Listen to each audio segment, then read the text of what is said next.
South Hills, I'm so excited to share with you all the great things that God has been doing through our church this year. We've had over 48 people take the next step in their journey in their relationship with God and be a part of our Discover class, which is an opportunity for someone to get to know who we are as a church, what we believe in. The other thing that I'm excited to share with you is the amount of people who have stepped out in faith and have trusted God with their finances and started to tithe. And so this year so far, we've had 140 people step out in faith and believe God's word and believe God's promises. The next thing I want to share with you, we've had 267 people say yes to Jesus for the very first time in their life. And we are so excited to come alongside of them. And to all of our campuses, we've had 456 kids come to church for the very first time. That is unbelievable. God is moving through our church. We are seeing families come together, be bonded, grow in their marriages, seeing kids listen to the word of God for the very first time. And I just also want to take a moment. A few weeks ago, I asked you to step out in faith and join us in a movement that we were partnering with Jacaranda Housing. I said for every dollar that we gave towards Above and Beyond,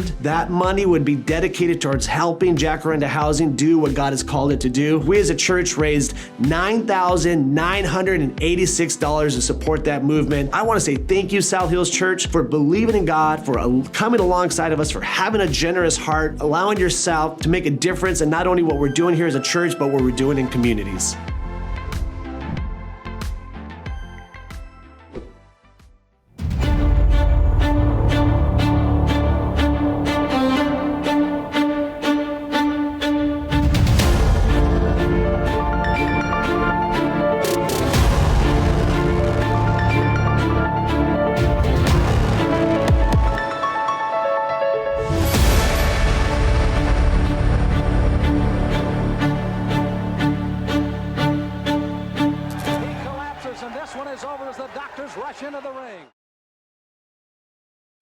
Amen. Well, we've been in this series called Defeating Depression over the last couple of weeks, and it has been a challenging, but I've heard a lot of positive feedback as well of encouraging messages and notes and emails from people that are not only grateful that we're talking about it, but people that it's actually been really helping.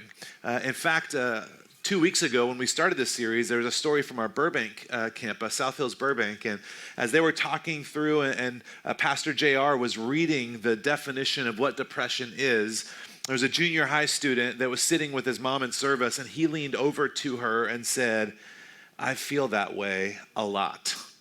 And it was the first time that he kind of was able to articulate, and the first time his mom, you can imagine the emotion that she had, but for her to be able to have that conversation with their son, such a powerful, important, beautiful thing. And so it's not an easy topic. It's not necessarily a fun topic, but it's an important topic because 1 out of every 4 people, as we've been saying, wrestles with mental health in some form, and if you're not one of those 4, then you're 3 of the 4 who knows somebody. Maybe it's a family member or a loved one or a coworker, and oftentimes, if you're anything like me, you are just unaware, and maybe you say things that are unhelpful and sometimes can seem cold or insensitive, and so this is an opportunity not only for some of us to recognize that depression is actually something that we have been wrestling with, and maybe we didn't know it.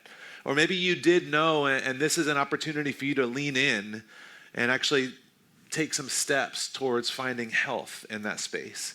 But for others of us, this is an opportunity for us to learn how can we better love and care for the people around us. Not only the people that you know, the family, your roommates, your coworkers, but also just the people in society and the people that are around us that are wrestling with us, rather than just being like, oh, well, that's something, it's not my thing, that's their thing, but it's an opportunity for us to understand and hold on to this. And as we've been talking through this, it's not only that we wanted to provide some practical ways for us to push back and battle against depression, but these things actually help us battle against just a lot of things in our lives. They help us fight against a lot of emotional unhealth that we have started to cultivate unknowingly, usually in our lives. And I actually want to just look at, over the last couple weeks, some of the big ideas that we've talked about, some of the big ideas that we've landed on, because yes, it is a way for us to acknowledge and address depression in our lives, but it's also a way for us just to acknowledge and address some things in our lives. Maybe it doesn't have that title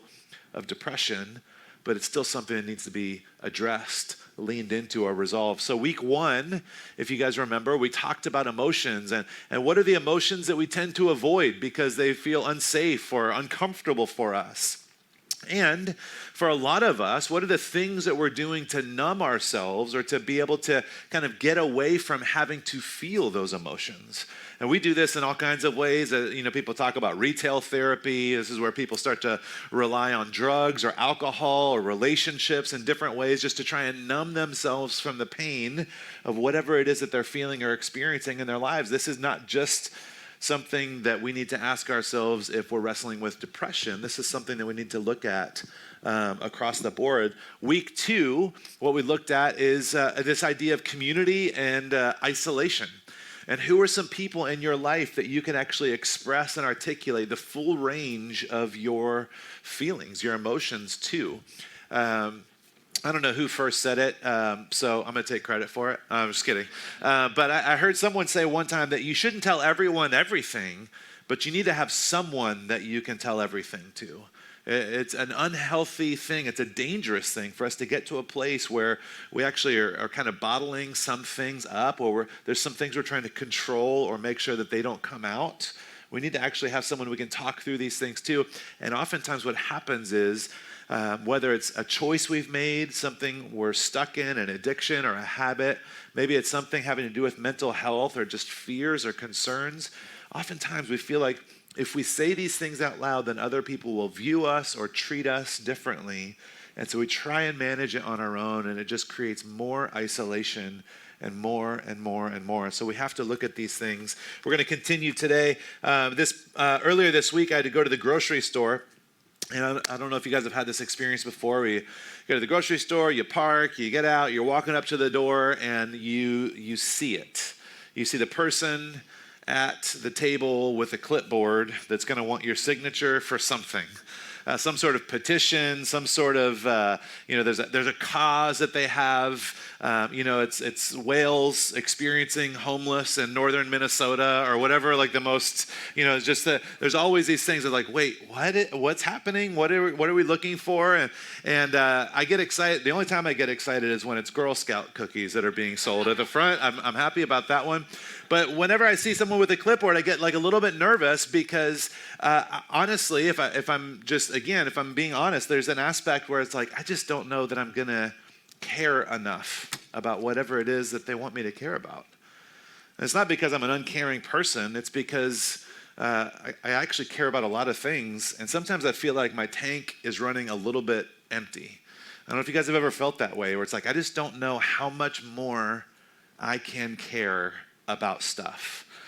With news and social media, and just all of the forms of information that we have access to, it is a constant barrage of heaviness. It seems like a lot of that stuff is not really used to share the good information. It's used to share the bad information. And so what starts to happen is we start to become numb to or exhausted by these kind of calls or these requests for compassion. Even yesterday, tragically, as we saw on the news, there was another mass shooting.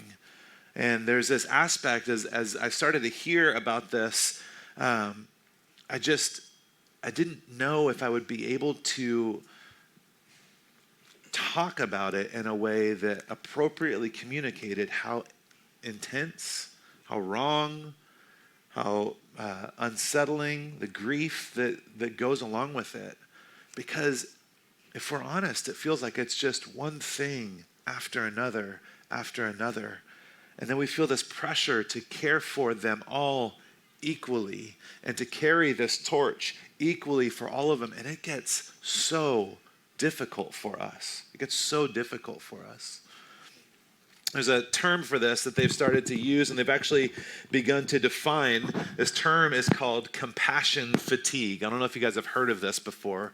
compassion fatigue, and they define it as indifference to charitable appeals on behalf of those who are suffering, experienced as a result of the frequency or the number of such appeals. Essentially what it's saying is, because of the number of things that are calling for our compassion, legitimate needs, legitimate issues, systemic problems, and random things, and just across the board, from people that we know, from people that we don't know, there is just this constant request for us to give compassion and for us to care.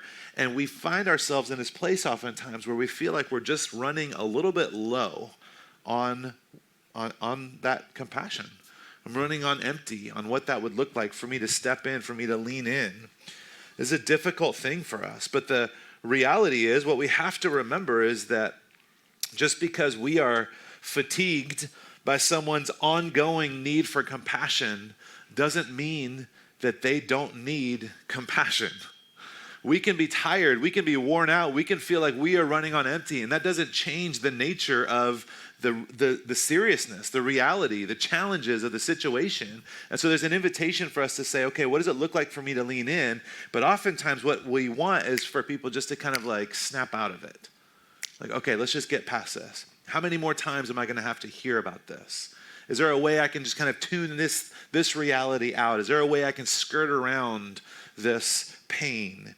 We just want these quick and easy fixes. We don't want to have to acknowledge the inconvenient reality of what's happening around us. This happens a lot with people who know someone that's dealing with chronic issues, like elongated struggles with sickness or physical disabilities or mental health issues. There's oftentimes when we're navigating relationships with someone who's got situational or social obstacles like poverty or unemployment or discrimination, racism. These are things that oftentimes when we are faced over and over again with the ugly reality of what is out there, we can start to feel exhausted by having to acknowledge it all the time. And I, over the last few years, have even started to wrestle with, how do I appropriately care for all of these things that deserve compassion, that deserve attention, that deserve someone to speak out for, speak out on behalf of. I don't know if I'm the only one that's felt that way. But oftentimes, we just want to put our heads down and move past it, just snap out of it, find a way to fix it. But the reality is that systemic problems require us to find systemic solutions. If there's a big issue, it can't be fixed by a simple solution. Just one, oh yeah, we'll just do this. Oh yeah, we'll just try that. Well, if everyone would just do, we want there to be one way to fix this thing. I don't know if you guys, what generation you guys grew up in, but for me, I grew up in the TGIF generation where we got to watch like Full House and all of these shows on Friday night, and it was glorious. There was one show, Step by Step. Does anybody remember Step by Step? Yeah, I loved that show. And the mom on that show, Suzanne Summers, also was a spokesperson for the most incredible fitness tool ever, the Thigh Master. I don't know if you guys remember the Thigh Master, okay? But basically, it was an oversized spring that you were supposed to be able to exercise your entire body with this one little fitness tool. I just saw, commercial after commercial after commercial about how this one thing would be able to, exercise every muscle on your body. And you too could wear a spandex leotard, just like Suzanne Summers. And then after that kind of phased out, you didn't really hear about it as much anymore. And then a few years ago, I don't know if you guys remember the shake weight. This thing. And also, somehow you're supposed to be able to get like a full body fitness plan from a shake weight. But it's not just these things. It's, there's an essential oil for every problem that you may have. I love coffee, and Leanne, who did announcements like 6 months ago, she tried to get me to switch over to this like mushroom-based coffee, which explains a lot about Leanne, if I'm honest. But we love it when there is just a way to solve the problem, to fix the issue. It's like, yes, I do want to change all of this, so let me just find this one thing that's going to magically do it. Or as we look out at problems in society, or as we look at emotional health or mental health or marital challenges, whatever it is, it's like, man, if there was just one way to do it, but that's just so rarely the case. Rarely is that the case. There are systems, there's this holistic reality that we need to become comfortable with. And the same is true when we look at depression. It's not caused by one thing, and there's not one solution. And what one person experiences with depression is not what the other person experiences. And what helps one person navigate it won't necessarily help someone else find relief from it. It's not just a simple, quick fix, because there's not just one thing. I talked about this a couple years ago, but depression is caused by a mixture of kind of these three basic categories: nature, nurture, and neighborhood. And obviously we use these words because we want to try and remember them. So nature, nurture, and neighborhood. Nature is kind of your biology, your brain chemistry, the way that you are actually created, what's happening inside of your body based on the way your DNA has been put together. Nurture has to do with patterns, habits, upbringing, parents, family systems. All of these things have an impact on the way that we approach and experience life. And then the third one is neighborhood, which is essentially who is in our life. Who are the people that we spend time with? Who are the ones that speak into what we're navigating? And also, what resources do we have available? What is the reality of the world that you or that I live in, and how does that play into this? And so as you look at these three things, and if you almost could imagine like a Venn diagram of them overlapping, but every single person has their own personal Venn diagram. We're all beautiful snowflakes in the way that these three things factor into our emotional, our mental, our relational, spiritual health. There's different aspects because we're different people. We were created uniquely. We have different families. We were raised in different systems and structures and households. And so there's not one easy way to describe or explain or fix the things that any of us wrestle with. We have to begin to realize that it's more complicated. It's not just one thing. A couple years ago, it was actually probably about a year and a half ago. It was during lockdown. My wife and I, we decided we wanted to learn how to play golf. We started to play golf, and there was a couple in our church that they had taught all of their kids how to play, and they were kind of getting closer to that retired age. And so we were just like, you know what, will you teach us how to play golf? And so we went out a couple times, and they taught us some of the basics, and it was a lot of fun. And so we kept playing, and we had a really good time. You know, we'd go out and play at Newport Mats. It's like $20 to play a round of golf. And we would go out, and there's some days where I play golf, and I'm not terrible. And there's other days when I am terrible, and I feel like I'm not really getting any better at it. It's just like a total hit or miss type of thing. And what I have begun to realize is that there's not really just one thing that I need to do to get better at this. I have to get better in all of the ways. I have to get better in all of the aspects of how I approach this thing. It's not just one aspect of it. And things that seem totally disconnected have a huge impact on each other. I don't know if anybody plays golf, but I'll tell you, the most frustrating thing for me when I was out the first time and my friend Doug was trying to help me learn how to play, and you know, I'm like swinging, trying to hit the ball, and he's like, keep your head down. I'm like, my head is down. He's like, no, keep it down. I'm like, okay. And I hit the ball, and it would go into the water every time. And then he would be like, oh, okay, you got to keep your head down longer. I was like, how is keeping my head down going to help it go straight? It doesn't make any sense. And I still don't have an answer. But apparently it's true. And I think for a lot of times in our own lives that these things that in your mind or in my mind, it's like, that doesn't make any sense. It's totally unrelated. How could that possibly have any sort of effect on this other aspect of my life? And the reality is there's these connections that we are really unaware of. We don't understand. And there's an opportunity for us to wake up to these things. I want to look at a story in the book of 1 Kings. It's in the Old Testament. And 1 Kings chapter 19, if you have your Bibles or the Bible app, you can turn there. We'll have the verses on the screen as well. It's only going to look at part of the story. It's actually a really big story, and there's all kinds of ups and downs. But it's a story about a man named Elijah. Elijah was a prophet, and prophets spoke on behalf of God to God's people. And Elijah had kind of predicted and seen that there was this drought that was going to come into play, and it ended up happening.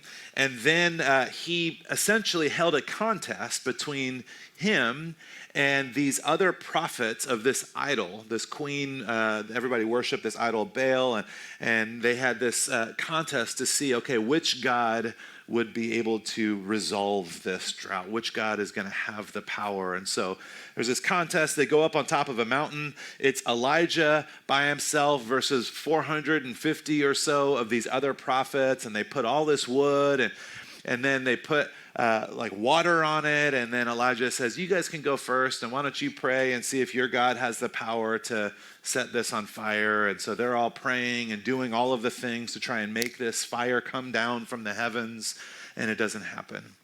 And then it's Elijah's turn. After the 450 had gone, Elijah, the one man, goes and he says, you know what? Why don't we dump more water on this? Which is just like a little bit of a show-off situation, right? It's just like, let's make it even harder. Let's look at how intense we can make this. And so eventually he starts praying and he asks God to do this work, and fire comes down, and this entire thing just catches ablaze. Just amazing display of God's power. And then these other prophets all die.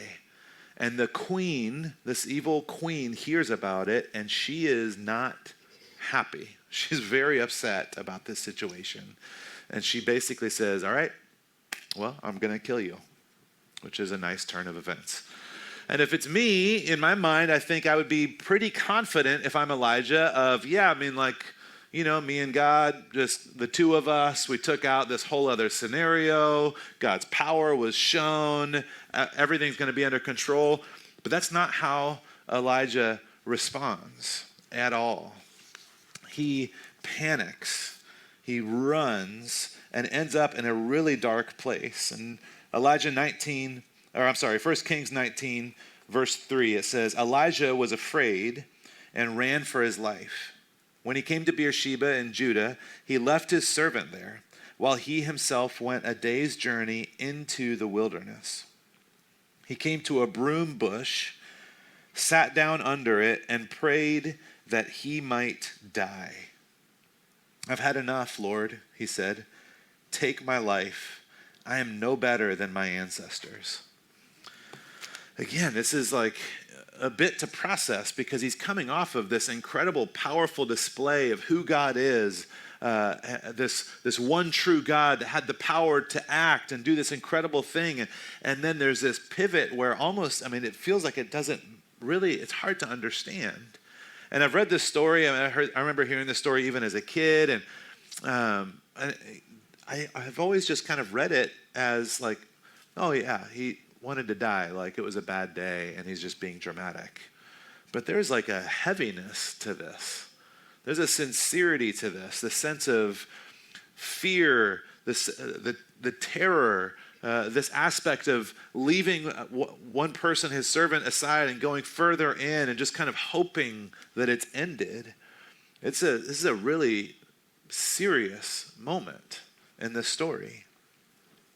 It sounds a lot like depression. Sounds like he's having these thoughts of what it would look like for this pain to be over, this fear to be over, for it all to be ended. And so how will God respond? Will God tell Elijah to just pray about it? Or just look on the bright side? Just look for the silver lining? In verse 5, it goes on, it says, Then he, Elijah, lay down under the bush and he fell asleep. All at once, an angel touched him and said, Get up and eat. I mean, this is like two of my favorite things in the world. Naps and food. We're going to go on. There's more to this story, but it's fascinating to me that there is this exhaustion that Elijah just kind of falls asleep, and then he is awoken by an angel who tells him to get up and eat. And it doesn't sound very spiritual. It doesn't sound like this makes a whole lot of sense. He's being chased, threatened to be killed by this queen who has all this power. He's absolutely devastated, potentially wrestling with like very severe depression about the reality of where he's at. And you would imagine that God would show up in some sort of display of power or some sort of like filled him with faith, or, there's all of these ways as spiritual kind of Jesus follower Christians that we would think like, oh, there's going to be all of these, ways that God would move, and there's sleep and food. It says in verse 5, he laid under the bush, he fell asleep, an angel touched him and said, get up and eat. And I think that the reality for some of us is that there are spiritual or emotional breakthroughs, healings, opportunities for us that can really only be addressed if we look at some of our physical realities. And again, I think that we just fall into this trap of compartmentalizing different things. There's my spiritual life, which is prayer and reading the Bible and going to church, and then there's other aspects of my life. What I'm going to have for dinner, or the things I have to do at home, or how I'm going to show up at work, or what, we compartmentalize these things, and we kind of think that they're not connected, but oftentimes they're deeply connected. And when it comes to our emotional health, it's not just about our emotional health, it's about all kinds of different aspects of our lives.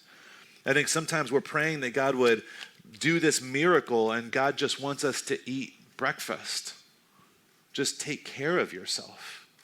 Look at your routines. Look at how you're living. Look at how you're resting. God, would you do something about my exhaustion? And maybe God is saying, absolutely, sleep. Go to bed at a reasonable time. Don't watch 9 episodes on Netflix while you're laying in bed. I saw an elbow get thrown there for a second. Careful, Andre. I think that there's this, this piece where, we're like, God, would you help me with my anger issues? And maybe God will, and part of that process is you just finding a way to fill your body with the nutrients that it needs to be able to function properly. God, will you help me with my anxiety? Yes. Maybe start off by looking at when was the last time that you spent some time outside and were physically active. There's these aspects where I think we want God to solve it, to fix it, to give us the thigh master solution of like this one thing is going to be able to fix these things, but there's so much interconnection in the different aspects of our lives. Sometimes it's more convenient to think that things are compartmentalized, but usually our lives are more integrated than we recognize. I think that ultimately when it comes to depression, and even when it comes to other aspects of our lives, because it has to do with the whole person, the whole aspect of who we are, it requires a whole person approach. As we think about nature, the way that we're wired, the way our brains are, as we think about nurture, the families we grew up in, the kind of culture that we grew up in, we think about the neighborhood, the people around us, the resources that are available to us. There's all of these different things that come into play, and there is not going to be just one solution, and we need to be able to look up and recognize that there are different aspects that are at play here, and what does it look like for us to acknowledge that in a healthy way? The angel touched him and said, get up and eat. Verse 6, Elijah looked around, and there by his head was some bread baked over hot coals and a jar of water. He ate and drank and then lay down again. Second nap. Then the angel of the Lord came back a second time and touched him and said, get up and eat, for the journey is too much for you. So he got up and ate and drank. Strengthened by that food, he traveled 40 days and 40 nights until he reached Horeb, the mountain of God. So if you're keeping track, that's 2 naps and 2 meals that he's told by God to take into consideration, to participate in. There is this aspect of this space that Elijah finds himself in, which is just so fascinating to me. The grief, the aspect of giving up on life, of wanting it to all be over, of fear, of anxiety, whatever it is that he was wrestling with, where he just wanted God to take his life in that moment. There's an aspect of how God shows up is by inviting him to sleep, to eat, to drink, and to even repeat those things, because it's not a quick fix. It's not an easy fix. And there's going to be a long journey ahead that he had to go on. And there was this invitation by God to recognize what his physical body needed. This restoration was going to be a process. And I think if you think about these categories we've been talking about, nature, nurture, neighborhood, these kind of different spheres of our emotional health, as it relates to the way that God cares for Elijah in this moment, there's an opportunity for him to eat and drink and sleep, which obviously cares for his body. It feeds his body. It allows him to rest and kind of just biologically become a more healthy person in that moment. There's a routine that all of a sudden he's now pulled out of, and he's invited to not only rest and fall asleep and eat, but then to do it again, over and over again. It wasn't just one thing. It was kind of this process that he needed to start doing. And then God ultimately later, we don't have time to look at the rest of the passage, but in the next part of the story is when Elijah is able to go and identify Elisha, which is a very confusing two names, Elijah and Elisha. And he identifies Elisha as someone who will come and partner with him in ministry, someone where he's no longer carrying this on his own, but someone who's able to help shoulder the responsibility and the weight of what God wants to do. Again, who he surrounds himself with, who he has access to. I think one of the things that stands out to me about this story, in addition to just like the very practical aspect of this, is that God never shames or rushes Elijah into figuring it out, of getting better or getting healthy. There's never this sense of God saying like, yeah, you got to move it along. There's some stuff you got to do. So quickly get back on your feet and let's move it. And if we're really going to be honest with ourselves, oftentimes the person that's rushing us to most quickly get stuff figured out and to solve the problem it's ourselves. I don't want to have to do the work over a period of time to get healthy. I don't want to have to keep showing up. I don't want to have to keep having difficult conversations. I don't want to have to keep acknowledging the battle that I'm fighting. And so I just want to be able to push through it and get through it. And some of us, we may have other people in our lives that are pushing you and rushing you and just saying, you just need to get over it. And this can be very unhealthy for you. And you may need to look at, what does it look like for me to limit some of those voices into my life? Our culture obviously wants us to be able to rush through these things. But just like depression can sometimes develop slowly, it can also dissipate slowly. Our emotional health, we can see kind of a slow spiral of becoming unhealthy in our emotions or in our relationships, and there's not a way to fix it quickly. It's a slow process of finding that health again. It requires us to persevere. Last week, as my wife spoke on Mother's Day, and she did a phenomenal job. It was a little bit too good. I haven't stopped hearing positive feedback about it, which makes me a little bit nervous for my job. But she did an incredible job. And one of the scriptures that she read was Hebrews chapter 10. And I am trying to find it in my Bible, but I'm moving way too slowly with my sausage fingers. Hebrews 10:36.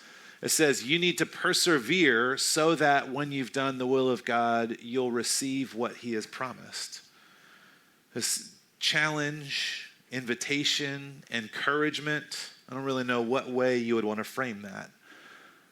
But the writer is saying you need to persevere, you need to lean in. It's not just a quick thing. It's not an easy thing. It's not something that's going to happen overnight. It's an ongoing, one foot in front of the other, I'm sure at times difficult or painful process of persevering, of pushing forward. And I think as we come in to close, I want to give us some things to think about, but I really want us to recognize that yes, sometimes we just want it to be fixed. And it's not a bad thing to wish it could be that way. But most often, God is inviting us into a process of transformation, a journey of healing, an experience of restoration. And I think that the sooner that we can become comfortable with that for ourselves and for the people that we know and love in our lives, the sooner we'll be able to experience the goodness of how God is moving in that journey. So there's these three categories we've been talking about, and there's a bunch of questions that I wrote down. And I made this on my computer, and I could read all of the words, but I recognize that they look very small now on the screen. So, there's these three categories. And so I just want us to consider some of these questions. These are things that we can ask ourselves to check in on how we're doing. And again, this is not about just like for the 1 out of 4 who is dealing with depression. This is about all of us, because we are all created in God's image with emotions and physicalities and relationships. And so as we look at nature, the way that we are wired, what sorts of food are you eating? Are you eating? Are you actually filling and caring for your body? How much are you moving? How much sunshine are you getting? How much sleep are you getting? And I didn't put it on here, but I would say as you start to think through your brain chemistry and mentally what's happening, is there an opportunity or a need for you to actually talk with a counselor or a psychologist to see how they could help? Maybe there's medications that you can take that will help balance out some things for you on this journey. The second one is nurture. This has to do with patterns and upbringing. Is there trauma? Is there things in your life that you haven't really addressed? There are things that are just kind of like simmering underneath the surface that need to be dealt with. What have you been taught to value? What behaviors tend to spiral you? Are there things that kind of trigger these emotions, these feelings inside of you? And then the third one is neighborhood.